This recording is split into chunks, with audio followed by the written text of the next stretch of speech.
పెళ్లి విషయంలో దేవుడి చిత్తాన్ని ఎలా తెలుసుకోవాలి? పెద్ద కాంట్రవర్షియల్ క్వశ్చన్. చాలా మంది పెళ్లి కొరకు ఎదురు చూసే వాళ్ళకి. 2 కొరింథీ 6:14 కనుక చూస్తే, విశ్వాసి అవిశ్వాసితో వెళ్ళకూడదు. This is the basic. ఇంకా చూడండి, ఇల్లు కట్టాలంటే పునాది వేయాలి. సో లాయర్ అవ్వాలంటే ఆల్రెడీ 10th ఇంటర్మీడియట్ పాస్ అయి ఉండాలి. ఇవి బేసిక్స్. ఇంకా దీని గురించి కొత్తగా నేర్పించాల్సిన అవసరం లేదు. అట్లాగే క్రైస్తవులు పెళ్లి చేసుకోవాలి అంటే రక్షణ కలిగిన వ్యక్తిని చేసుకోవాలి. విశ్వాసి అవిశ్వాసితో వెళ్ళడానికి వీల్లేదు. That is the basic foundation. దాన్ని మళ్ళీ ఒకరు మీకు నేర్పించాల్సిన అవసరం లేదు. ఆ రక్షణానుభవము కలిగిన వ్యక్తులు కలిగిన తర్వాతే ఇంకా నెక్స్ట్ దేవుని చిత్తమా కాదా అనేది మనం ఆలోచించాలి. సో ప్రావెర్బ్స్ 3:5-6 నుంచి కనుక చూస్తే, మీ సొంత ఆలోచన మీద ఆధారపడకుండా యెహోవా యొక్క ఆలోచన కొరకు ఎదురు చూడండి, ఆయన మీద ఆధారపడండి అని ఉంటుంది. పెళ్లి విషయంలో చాలా సార్లు రక్షణ కలిగిన వ్యక్తి దొరికిన తర్వాత ఈ వ్యక్తిని చేసుకోవాలా లేదా అనడానికి సొంతగా ఆలోచించేసి సొంత క్యాలిక్యులేషన్స్ చేసేసుకొని సొంత అనాలిసిస్ చేసుకుంటా ఉంటారు. దాంట్లో తప్పలేదు. కానీ కంప్లీట్ గా సొంత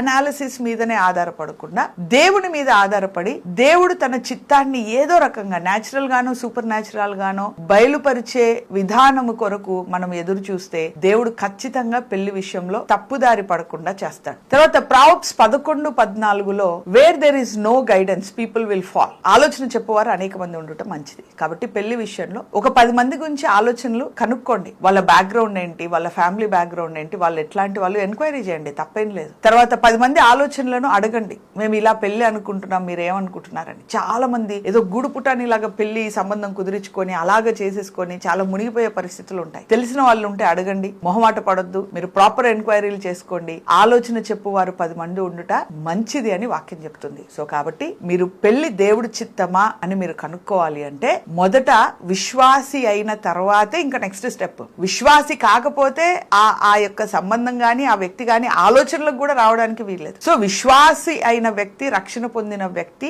దేవుడి చిత్తంలో ఉన్నాడా లేదా అని కనుక్కోవడానికి మన సొంత అనాలిసిస్లు, మన సొంత దర్శనాలు, మన సొంత కళలు, మన సొంత ఇంటర్ప్రిటేషన్ తో వెళ్లకుండా దేవుడి మీద ఆధారపడుతూ జ్ఞానము, ఆత్మీయ జ్ఞానము, నీ మంచి కోరే 10 మంది యొక్క కౌన్సిలింగ్ తీసుకొని దాని ప్రకారం ఫైనల్ డెసిషన్ ప్రార్థనా పూర్వకంగా మనం తీసుకుంటే మాక్సిమం దేవుని కృపలో ఆ పెళ్లి దేవుని చిత్తానుసారంగా వెళ్తుంది. Hope you got it. God bless you.